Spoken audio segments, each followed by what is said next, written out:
Hello বন্ধুরা, তোমরা সবাই কেমন আছো? আশা করি তোমরা সবাই ভালো আছো। আজকে তোমাদেরকে আমি দারুণ একটা গল্প শোনাচ্ছি। আজকে কিন্তু তোমাদের একবারে সব গেল বলে, হ্যাঁ হবেই হবে। চলো শুরু করা যাক। তো প্রিয় বন্ধুরা, আমি হচ্ছি দেশে একা একাই থাকি। আমার হাজব্যান্ড হচ্ছে বাইরে থাকে। তো বাইরে থেকে মনে করো, জানোই তো, যারা বাইরে থাকে তারা ম্যাক্সিমাম হচ্ছে ভিডিও কলে বলবে, বউ একটু দেখাও না, একটু দেখি না, হ্যাঁ একটু উপরেরটা খোলো না, একটু নিচেরটা খোলো না, এইভাবে ভাবে কিন্তু বলা বলি হয়, আর দেখাটা কি হয়, আর মোবাইলের উপরে ভিতরে সেই ফুলশুটি হয়। তো যাকে, হ্যাঁ কথাটা কেন বলছি শোনো, আমার হাজব্যান্ড কিন্তু সম্পূর্ণ ব্যতিক্রম। ও মোটেও এই ধরনের ছিল না। ও যতটুকু সময় কাছে ছিল তখনই তো মনে করো আমার সাথে ফুলশুটি একদম করতো না, কেমন যেন অন্য মনস্ক ছিল। হ্যাঁ, আমি একটু রোমান্টিক আগে থেকেই ছিলাম, মানে আমার খুব ভালো লাগে। সবার কিন্তু সব কিছু ভালো লাগে না। তো আমার হাজব্যান্ড ছিল একদম ব্যতিক্রম। না তো আমার কাছে আসতো, না তো মানে কখনো, মানুষ তো একটু বাইরে যাওয়ার সময় বউকে জড়িয়ে ধরে চুমু দেয়, একটা হাগ করে, কিন্তু আমার হাজব্যান্ডটা একদম ওই প্রকৃতির ছিল না। একদম গেও মরা ভূত ছিল একটা। বুঝতে পারছো, ওর আচরণ একদমই আমার কাছে ঠিকঠাক লাগছিল না, কিন্তু কী করবো, স্বামী তো, এর জন্য কিছু বলতাম না। ও কী করতো জানো, ও হচ্ছে যখন ওর মন চাইতো কিছু করার জন্য, কিছু করার মানে বুঝতেছো তো কি, যখন ও মনে করতো যে আমার এখন দরকার, জাস্ট শুইতো আর হচ্ছে পুকুরে পাইপ ফিটিং করে দিত, বাস হয়ে গেছে। না তো একটু রোমান্স, না তো একটু ধরাধরি, না তো একটু চুমাচুমি, কিছুই না। বিষয়গুলো আমার কাছে খুব বিরক্তকর। তো যাক, এভাবে আমরা সংসার জীবন অনেক দূর এগিয়ে নিয়ে গেছি, অনেক কিছু চিন্তা ভাবনা করে। তো একটা সময় আসছে যে উনি বিদেশ গেলেন, আর আসতে চাইতেন না। 5 বছর 7 বছর, অন্যদিকে দেখো না, আমার বেবি টেবি কিছুই নেই। আমি কিভাবে সময় কাটাই, সবাই যার যার কাজ নিয়ে ব্যস্ত। শাশুড়ি মা বাড়িতে একাই, আমার শ্বশুরমশাই ছিলেন না। তো সব কিছু মিলিয়ে খুবই খুবই খারাপ লাগতো। তো শাশুড়ও বেশিরভাগ চলে যেতেন ওনাদের গ্রামের বাড়িতে, ওখানেই বেশিরভাগ থাকতেন, এখানে মাঝে মধ্যে থাকতো। এভাবেই চলছিল জীবনের সব কিছু। তো আমাদের বাড়িতে একটা কাজের ছেলে থাকতো কন্টিনিউ। ও অনেক অনেক আগে থেকে, মানে আমি আমার 13 বছর জীবনে দেখছি যে ও এ বাড়িতে কন্টিনিউ কাজ করে, আর খুবই ইমানদারির সঙ্গে কাজ করে, আর খুবই ভদ্র। ও হচ্ছে যে বিয়ে শাদিও করে নাই। ওর বাড়িতে মা আছে অসুস্থ, ওর মায়ের চিকিৎসার জন্য অনেক টাকা পয়সার দরকার হয়। তো আমি ওকে বেতনের বাহিরেও অনেক এক্সট্রা টাকা দিয়ে দিই ওর মায়ের ট্রিটমেন্ট করানোর জন্য। যাই হোক, কখনো তো ভেবে দেখিনি। তো একদিন এতই খারাপ লাগছে, আমার স্বামীর সঙ্গে আমি ফোন দিয়েছি, একটু রোমান্টিক রোমান্টিক কথা বলবো, একটু ও আমাকে ভালো মন্দ দুইটা কথা বলবে, তোমাকে মিস করতেছে। সে কিছুই বলে না। সে, হ্যাঁ, বাড়িতে ফোন দিলে বাড়ির দিকে খেয়াল রেখো, নিজের খেয়াল রেখো, আর হচ্ছে টাকা পয়সা হিসাব করে খরচ টরচ করো, ঠিক আছে? আচ্ছা রেখে দাও, কাজ করতেছি, ব্যস্ত আছি, আচ্ছা ঘুমাবো, এই ধরনের কথাগুলো বলতো, কিছুই বলতো না। হ্যাঁ, যে সত্যি তোমাকে মিস করতেছি, তোমার কথা খুব মনে পড়ছে, তাই ফোন দিলাম, এভাবে একটু কথা বলবে না, বলে না। যাই হোক, বলে না। তো আমি ওই দিন ওকে ফোন দিলাম, দেওয়ার পর বলতেছি, তোমাকে না খুব মিস করতেছি, তোমার কথা খুব মনে পড়ছে, জানো, তুমি কাছে থাকলে তোমাকে অনেক আদর করতাম আমি। বলতেছে, ফালতু কথা বলিও না তো, কাছ থেকে এসেছি, আমি এখন ঘুমাবো, ঠিক এইভাবে করাভাবে। তো আমার খুব খারাপ লাগলো। তো আমি ওকে বললাম, আচ্ছা একজন স্ত্রী কী চায় বলো?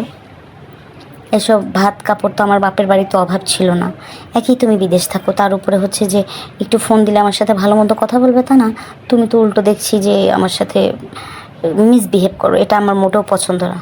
ওকে, কাজ নিয়েই থাকো, হ্যাঁ, আমাকে একদম ফোন টোন দেওয়ার দরকার নেই, কথা বলার দরকার নেই।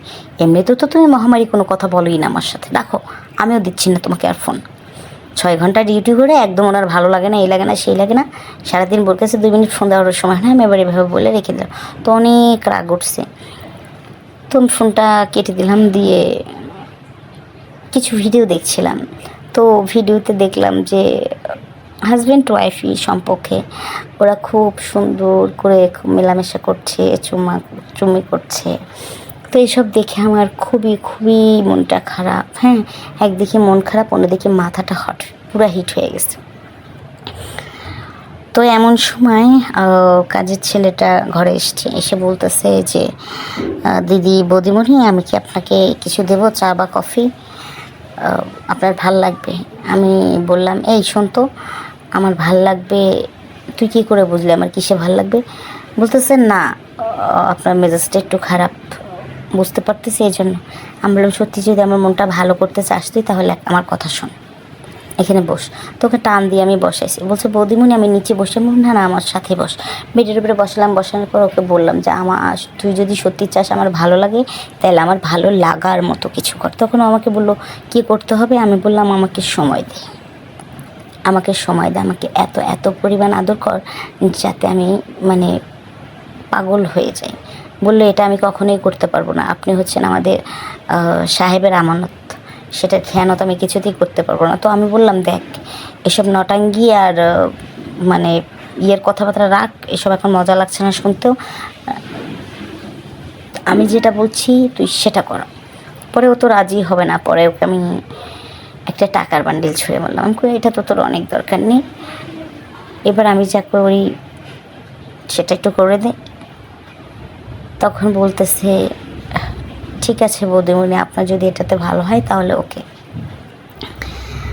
তো হ্যাঁ, ও আমাকে খুবই সুন্দর করে আদর করে, যে আমি দেখলাম যে ও কীরকম জানে সব পুরুষ মানুষই এরকম কিনা।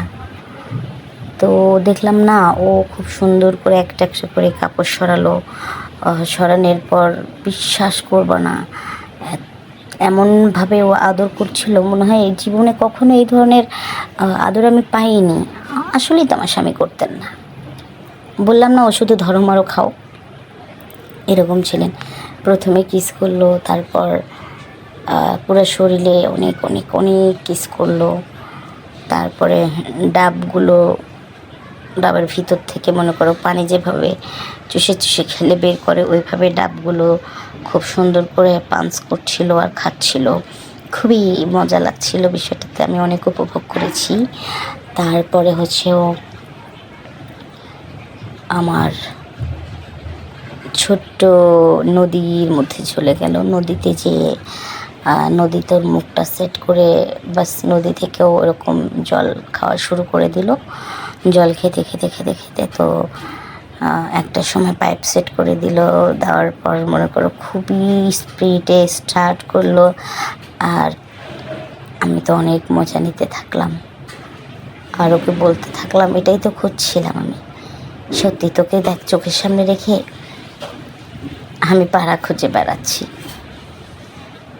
তো এভাবে বেশ কিছুদিন ওর থেকে আমি হচ্ছে এরকম আদর নিতে থাকি, ও খুব সুন্দর করে খেলা করে, আমি অনেক অনেক মজা উপভোগ করি আর খুবই আনন্দ পাই। এভাবেই বেশ কিছুদিন কেটে গেল। যাওয়ার পর হঠাৎ করে আমি ওর সাথে খেলা করছি, এর মধ্যে হচ্ছে বাড়িতে তো কেউ নেই, থাকেও না, এর মধ্যে হচ্ছে যে আমার শাশুড়ি আসার পর বিষয়টা দেখে ফেলেন সরাসরি, যেহেতু গেট খোলাই ছিল, দেখে ফেলে। দেখার পর তো আমাকে আর এই বাড়িতে রাখবে না, তো আমিও আর থাকিনি, ঠিক আছে। আমার স্বামীকে আমি ডিভোর্স দিয়ে আমি ওই কাজের ছেলের সাথে ওকে বিয়ে করে নিছি, নেওয়ার পর এখন আমি ওর সাথে থাকি আর খুব ভালো আছি। আমি জানি আমার এটা করা উচিত হয়নি। আচ্ছা শোনো, তোমাদের সাথে গল্পটা যে কারণে আমি শেয়ার করলাম, একটা মেয়েকে শুধু টাকা পয়সা দিয়ে রাখলেই হবে না, ঠিক আছে। স্বামী বিদেশ আছে ওয়েল, কোনো সমস্যা নেই, কিন্তু স্ত্রীর সঙ্গে মৌখিক যে সম্পর্কটা, হ্যাঁ, এই যে ভালো মন্দ একটু কথা, সত্যি তোমার কথা খুব মনে করছে, তোমাকে খুব মিস করছি, দেখো এই ধরনের কথাগুলো স্ত্রীকে বলতে হয়। হ্যাঁ, স্ত্রী ফোন দিলে ক্যাট ম্যাট ওসব করা যায় না। ওসব করলে আমি যেটা করেছি সেটা প্রত্যেকটা মেয়েই করবে, ঠিক আছে। প্রত্যেকটা মেয়ে না করলেও বেশ ম্যাক্সিমাম মেয়েরা করবে, এটা আমি জানি। কারণ টাকার চেয়েও টাকা প্রয়োজনে খরচ করা হয়, ঠিক আছে, কিন্তু টাকা মানুষের মনের খোরাকের কোনো কাজে আসে না। সেখানে কেবলমাত্র স্বামীর ভালোবাসা, আদর, স্নেহ, মায়া, মমতা এগুলোই কাজ করে। তো আমি ওর সাথে এসেছি, ঠিক আছে। আমার শাশুড়ি বলেছে বাড়ি থেকে বের হয়ে যাও, তুমি এই বাড়ির বউ হওয়ার যোগ্য ছিলেই না কোনো দিন। আমি বললাম আচ্ছা ঠিক আছে আমি চলে যাব, আমি যখন এবারের বউ হওয়ার যোগ্য নই এখানে তো থাকা চলে না। যাওয়ার আগে আগে একটা কথা আপনাকে বলেছি, আসলে বউ হওয়ার যোগ্য আমি নই বা হ্যাঁ কোনটা আমি জানি না, কিন্তু আপনার ছেলে কোনো মেয়ের স্বামী হওয়ার যোগ্যতাই রাখে না। এরপরে যদি ছেলেকে কখনো বিয়ে করান না, অবশ্যই আপনার ছেলেকে বলে দিবেন আপনি মা হয়ে, যে বউকে রেসপেক্ট করতে শিখো, বউয়ের মনের ছোট ছোট চাহিদাগুলোকে মূল্যায়ন করতে শেখো। এছাড়া কিন্তু বউ ওটাও থাকবে না, ওটাও পরকীয়ায় লিপ্ত হয়ে যাবে। এই বলে চলে এসেছিলাম। আর যার হাত ধরে এসেছি সে আমাকে অনেক ভালোবাসে, আমিও তাকে অনেক ভালোবাসি। হ্যাঁ, আমার স্বামীর আগের স্বামীর মতো এখানে অনেক বিলাসিতা নেই, বাট এখানে রেসপেক্ট আছে, ভালোবাসা আছে, বিশ্বাস আছে, আর একে অপরের উপর সম্মান আছে। এই জন্যই গল্পটা তোমাদের সঙ্গে শেয়ার করলাম। তো সবাই ভালো থেকো, আজকে এই পর্যন্তই।